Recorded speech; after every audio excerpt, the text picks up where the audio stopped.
Amigas, amigos, invitados especiales, presidentes municipales, presidentas municipales, gobernadores, gobernadora, jefa de gobierno, servidores públicos, amigas, amigos.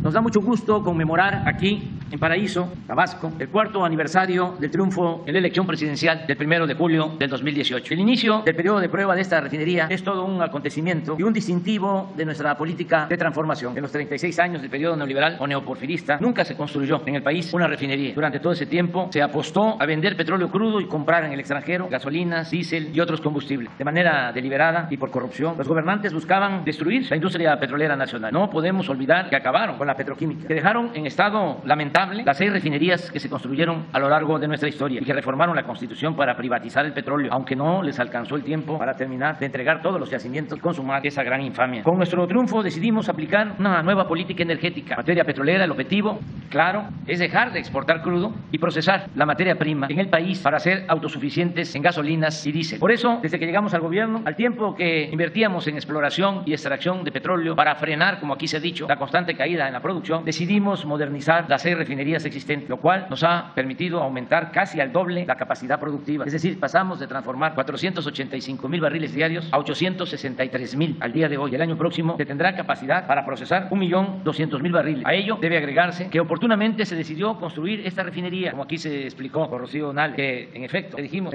no son cargos, son encargos y tú te tienes que comprometer a que terminemos esta obra. Uno de los problemas que se tienen en el gobierno es el que hay una tendencia hacia estar mucho tiempo en el escritorio, y en épocas de transformación no es el escritorio, es el territorio lo que vale, lo que cuenta. Rocío es secretaria de Energía y sí es importante su labor porque es una dependencia, una institución normativa de todo el sector energético, pero lo más importante de todo es la ejecución. Es como la política es pensamiento y acción, y en tiempos de transformación pues lo más importante es la... De modo que, como aquí lo explicó Rocío, con tiempo se decidió construir esta refinería. A ello debe agregarse que oportunamente, también por una circunstancia especial, cuando nos afectó la pandemia en todo el mundo, muchas empresas petroleras decidieron vender sus plantas de refinación. Llegaron a haber hasta 20 refinerías en venta en Estados Unidos. Y la empresa Shell estaba vendiendo 3 o 4 refinerías, pensando de que ya no iba a hacer negocio a refinación. Y el director de Pemex, Octavio Romero Oropesa, me planteó de que teníamos la oportunidad de comprar las acciones de Deer Park para que pasara a formar parte del patrimonio petrolero de México. Y ya aquí se informó, se compró esa refinería y en 6 meses ya han obtenido utilidades de más del 50% de su costo. Es decir, este año va a quedar pagada esa refinería con una capacidad para procesar, igual que esta refinería, 340,000 barriles diarios. A esto hay que agregar que decidimos reiniciar la construcción de la coquizadora de Tula, que había quedado parada con una inversión de cerca de $2,000 millones. Esas decisiones las hemos tomado en varios casos. Imagínense lo que es dejar tirar equipos que se conviertan en chatarra cuando se trata de inversión pública, dinero del presupuesto, dinero del pueblo. Entonces, resolvimos reiniciar la construcción de la coquizadora de Tula. Y como aquí lo constatamos, se firmó ahora el contrato para terminar en agosto, que no se puede antes, aunque vamos a estar buscando adelantar la inauguración, en agosto del 24, otra coquizadora en Salina Cruz, Oaxaca. Con todo ello, nos estamos preparando para dejar de importar gasolina, diésel y turbocina, ser autosuficientes, crear empleos en el país y dedicar estos combustibles al mercado interno y al desarrollo nacional. Es un cambio profundo, un gran viraje de vender petróleo crudo a transformar la materia prima, producir los combustibles y venderlos en el mercado interno. En otras palabras, no hicimos caso al canto de las sirenas, las voces de los que pronosticaban, de buena fe tal vez, el fin de la era del petróleo y la llegada masiva de los carros eléctricos y de las energías renovables. Aclaro que ese avance tecnológico, más temprano que tarde, se convertirá en realidad con el apoyo de los pueblos y de los países del mundo, y que será benéfico, sin duda, para la salud y el medio ambiente. Es claro que para llegar a ello todavía falta tiempo, y vuelvo a la política, que entre otras definiciones se establece o se define también con el manejo adecuado de los tiempos. La política es tiempo. En general, poco a poco hemos venido recobrando la rectoría del Estado en la planeación y el desarrollo nacional, al igual que Pemex. También hemos venido rescatando la Comisión Federal de Electricidad. La privatización de la industria eléctrica fue tan brutal que empresas extranjeras extranjeras, como Iberdrola, llegaron a tener más influencia que la propia Comisión Federal de Electricidad. Desde el gobierno de Salinas se dio preferencia en las reformas a las leyes y a la Constitución a las plantas de generación de empresas particulares, sobre todo extranjeras. Se les concedían permisos y concesiones, se les financiaba con la Banca de Desarrollo Nacional, recibían subsidios y le daban prioridad en las líneas de transmisión. Primero subían la energía que se producía en las plantas particulares por encima de la empresa del Estado, con la excusa o pretexto de que producían energía limpia y renovable, mientras la Comisión Federal de Electricidad,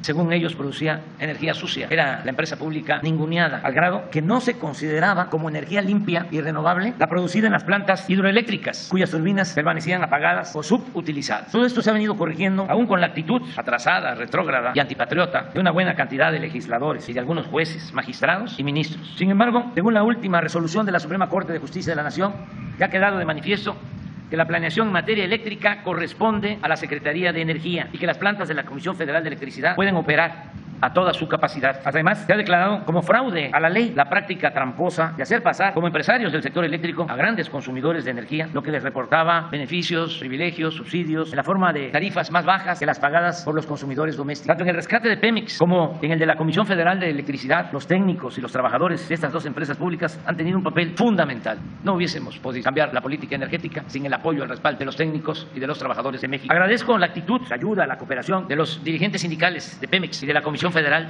de Electricidad.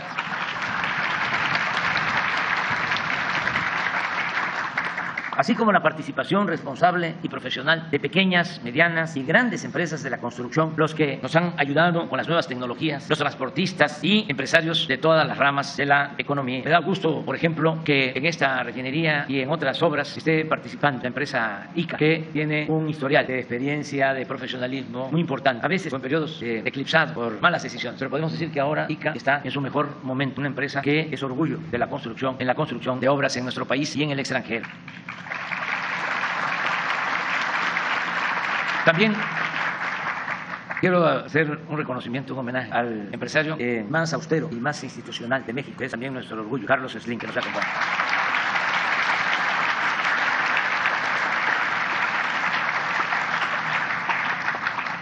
También en solo 3 años y 7 meses de gobierno hemos avanzado en la construcción de obras de infraestructura con inversión pública, sin contratación de deuda. Ya inauguramos el aeropuerto Felipe Ángeles. Ahora los ingenieros militares están iniciando el de Tulum, Quintana Roo. Estamos construyendo más de 1,500 kilómetros de vías para el Tren Maya. Esto incluye también la construcción de los trenes en Ciudad Sagún, Hidalgo. En todo esto pensamos en la creación de empleos, en que se genere trabajo. Y el ejemplo está aquí en Tabasco y en el sureste. Por décadas, Tabasco estuvo en los últimos lugares en creación de empleos y ahora es de los estados que más genera empleos. Y así otros estados del sureste, Veracruz, Oaxaca, Chiapas, Campeche, Yucatán, Quintana Roo. Estamos haciéndole justicia al sur, sureste de México, porque el sur también existe.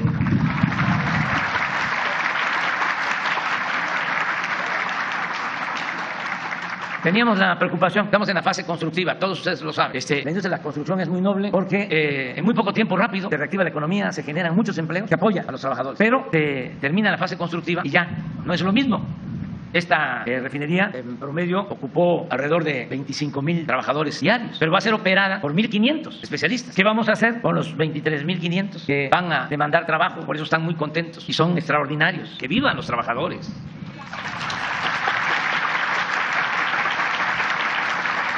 Bueno, pues ya, por eso lo de la coquizadora en Salina Cruz, porque son de 8 a 10,000 empleos.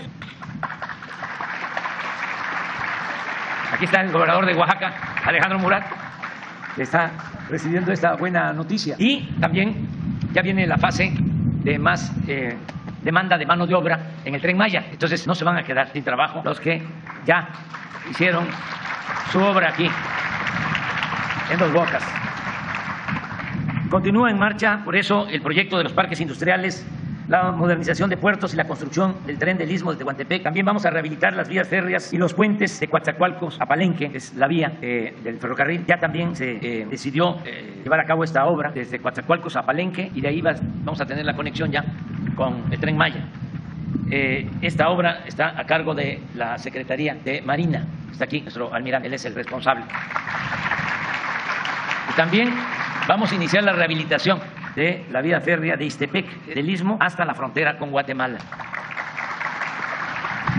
Mi compromiso es lograr en 2024 el renacimiento de los ferrocarriles de pasajeros, con una red de 2.600 kilómetros en todo el país. Avanzamos también en la construcción de obras hidráulicas para el desarrollo agropecuario, para la producción de energía y la disponibilidad de agua de consumo doméstico. Llevamos el 55% en la construcción de la presa de Santa María en Sinaloa. Estamos trabajando para dejar 100.000 hectáreas de canales y sistemas de riego en Nayarit, Sinaloa y Sonora. Se resolvió el problema de la presa de Zapotillo en Jalisco. Se han iniciado las obras del programa Agua Saludable para la Laguna. Se trabaja en la presa Libertad en Nuevo León y en los acueductos de la Concordia, Sinaloa, en Espujil, Campeche y en Guadalajara, Jalisco. Asimismo, se lleva a cabo un amplio programa de dragados, de ríos, de desasolve. Y también quiero hacer el reconocimiento a la Secretaría de Marina por todo este trabajo. Se han adquirido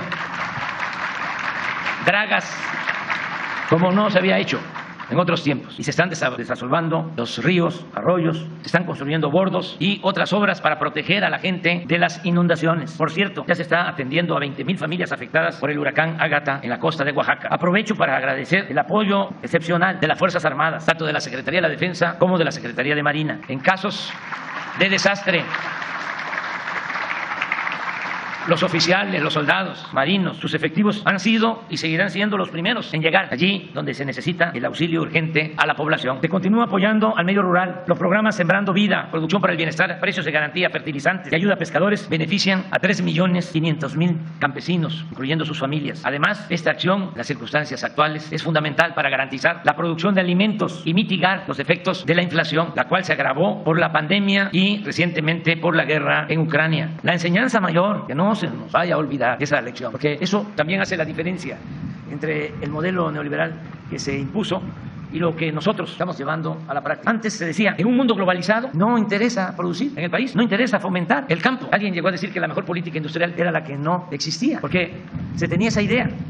No, lo que tenemos que hacer es buscar la autosuficiencia. La enseñanza mayor que nos están dejando estas calamidades es que resulta estratégico e indispensable buscar la autosuficiencia energética y alimentaria. En otras palabras, producir en México lo que consumimos. La otra gran lección estriba en nunca dejar de atender los sentimientos y las necesidades de la gente, tanto por humanismo, que es lo principal, como para cumplir con la tarea de transformación. Por las dos razones, porque tenemos que ser fraternos, solidarios, y por cuestiones políticas para poder gobernar. Es indispensable beneficiar al pueblo, porque solamente así se puede contar con su apoyo para la tarea de gobierno.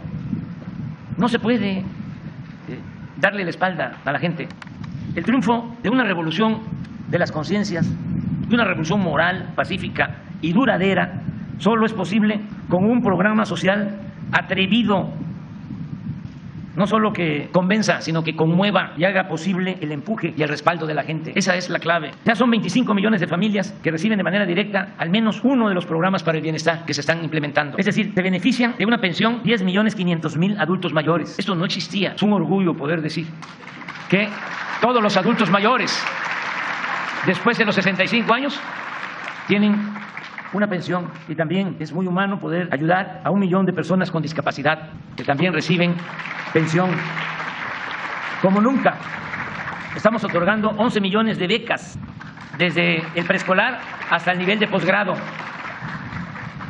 Hemos llegado a la meta de garantizar trabajo como aprendices a 2.300.000 jóvenes.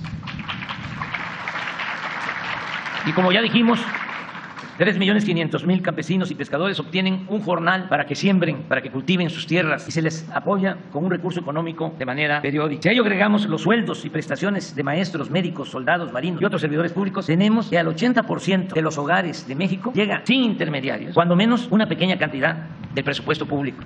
El resto de la población también se beneficia de manera indirecta, porque no olvidemos que la paz es fruto de la justicia.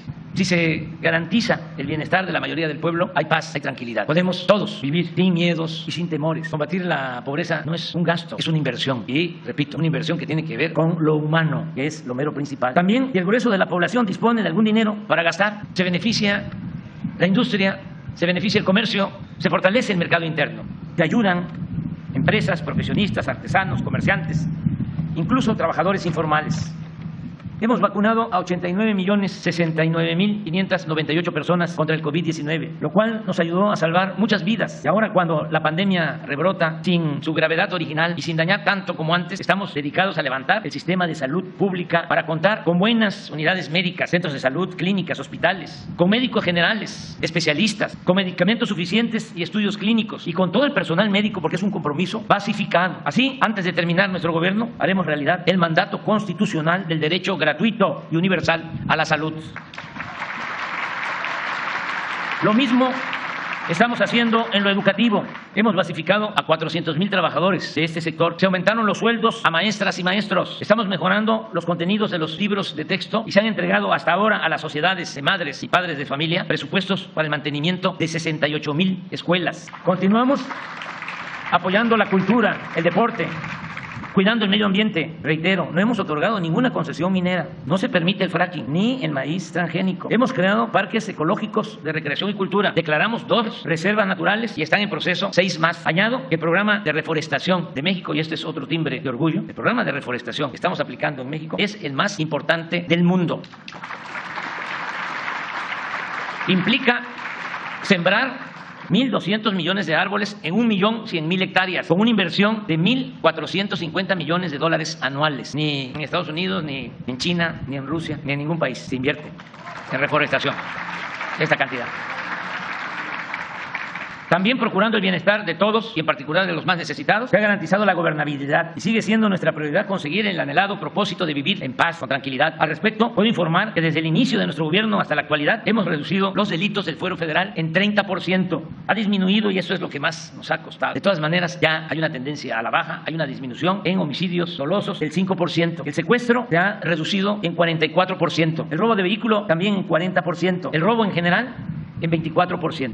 Falta mucho por hacer en esta impostergable y justa demanda popular, pero estamos seguros que seguiremos avanzando porque trabajamos todos los días, estamos unidos, hay profesionalismo, no se permite la corrupción ni la impunidad y lo más importante, estamos atendiendo las causas de la violencia, en especial las necesidades del pueblo y de los jóvenes, para evitar que se vean obligados a tomar el camino de la delincuencia por falta de espacios educativos y laborales para conseguir un modo honrado de trabajar, vivir y de ser felices.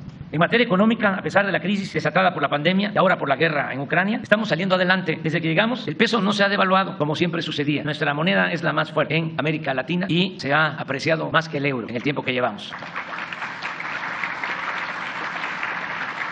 La economía creció en 1% en el primer trimestre del año. La inflación al cierre de mayo fue de 7.6%, un punto menos que en Estados Unidos y medio punto menos que en Europa, aunque este es un asunto que tenemos que atender. Ya lo estamos haciendo, porque no tiene el mismo resultado el aumentar salarios, que haya más ingresos con inflación. Se pierde poder adquisitivo. Por eso tenemos que enfrentar el problema inflacionario. Están inscritos en el Instituto Mexicano del Seguro Social 21.068.708 trabajadores, con un salario promedio de 14.600 pesos mensuales. El salario mínimo ha crecido durante nuestro gobierno 67% en términos reales. Por reformas legales que impulsamos, como no sucedía en nuestro país, los trabajadores de México recibieron en 2021 reparto de utilidades de las empresas por 183.248 millones de pesos. 109% más con respecto al año anterior. El índice de la Bolsa de Valores ha aumentado en 14%. Las reservas internacionales del Banco de México también en 14%. La inversión extranjera en el primer trimestre alcanzó la cifra histórica de 19.428 millones de dólares. Va a seguir creciendo la inversión extranjera. Bueno, acabamos de suscribir acuerdos con ese propósito. Hay una circunstancia especial en el mundo y México es un país muy atractivo para la inversión extranjera y nosotros tenemos abiertas las puertas a la inversión extranjera como a la inversión privada, porque para sacar adelante al país se requiere de la inversión pública, que es importantísima, que se había soslayado, la inversión privada, nacional y extranjera, y el sector social, el económico. Que no se nos olvide que podemos tener capital, pero si no tenemos trabajadores no salimos adelante. Los trabajadores son fundamentales para el desarrollo de nuestro país. Las remesas en 2021 llegaron a 51.594 millones de dólares y en los primeros 5 meses de este año se han incrementado en 17% con respecto al mismo periodo del año pasado, lo cual puede significar que en diciembre se alcance la cifra de 60.000 millones de dólares. Gracias, paisanas y paisanos. El precio de la mezcla mexicana de petróleo de exportación lleva 4 meses por arriba de $90 el barril, lo que nos ha permitido mantener sin aumento el precio de las gasolinas, el diésel y la electricidad. Inclusive la gasolina en nuestro país es más barata que en Estados Unidos, cuesta la mitad que en Europa. La relación con pueblos, países y gobiernos del mundo es inmejorable. Visitamos a nuestros hermanos de Guatemala, El Salvador, Honduras, Belice y Cuba. Aun cuando no asistía a la Cumbre de las Américas, por razones que expuse reiteradamente, nos representó allí el secretario de Relaciones Exteriores, Marcelo Ebrard. Es buena la comunicación y es respetuoso el trato con el presidente Biden y con sus colaboradores. Además de ser amigos y vecinos, nos une el compromiso de trabajar juntos para el desarrollo económico, comercial y social de nuestras dos naciones. El 12 de julio nos volveremos a encontrar con el presidente Biden en Washington para tratar asuntos de interés mutuo, como el de la integración de todos los países de América con respeto a las soberanías, el apoyo con visas temporales de trabajo y programas de bienestar para los países de Centroamérica, algo que consideramos importante, un plan conjunto para enfrentar el problema inflacionario, así como temas de migración, derechos humanos, no violencia, combate a la desigualdad, a las drogas y a la corrupción. Amigas y amigos, me tardé, pero ya estoy terminando. Hoy, a 4 años del triunfo de nuestro movimiento democrático, podemos afirmar que no fue en vano el esfuerzo de nuestros antepasados, precursores y protagonistas de esta transformación popular, justa, igualitaria, honesta y libertaria. Estamos logrando algo que escribí hace algunos años, antes de llegar a la presidencia. Decía que en las nuevas circunstancias se iban a crear cuando llegáramos al gobierno. Nuestros adversarios tendrán que entender que ningún grupo, por importante y poderoso que sea, seguirá conspirando contra la paz social en beneficio propio. Nada ni nadie puede valer más el bienestar y la felicidad del pueblo. El nuevo gobierno democrático garantizará las libertades. Cada quien podrá dedicarse a la actividad que más le satisfaga y convenga. Pero obviamente todos tendremos que ceñirnos a la nueva legalidad y a reglas claras. Se podrán hacer negocios, pero no habrá influyentismo, ni corrupción, ni impunidad. El presupuesto será realmente público. Se dará preferencia a los pobres. Se cuidarán los recursos naturales, la riqueza de la nación y los frutos del trabajo de los mexicanos se distribuirán con justicia y nunca más se permitirá que los privilegios de pocos se sustenten en la opresión, la inseguridad y la miseria de millones de mexicanos. Hasta ahí la cita. De modo que nuestros adversarios nos pueden acusar de todo lo que se les ocurra, pero no de ser incongruentes o de actuar sin apego a ideales y principios. Los hechos hablan por sí solos. Y antes de terminar, expreso aquí una aclaración pertinente. Esta obra de transformación la estamos haciendo entre todos, con trabajo creativo, sin excluir a nadie, con la inteligencia, con el trabajo de obrero, de campesino, con la participación de hombres y de mujeres, pensando siempre en el porvenir de las nuevas generaciones, con mucho amor al pueblo y siempre, siempre a favor de la grandeza de México. Muchas gracias.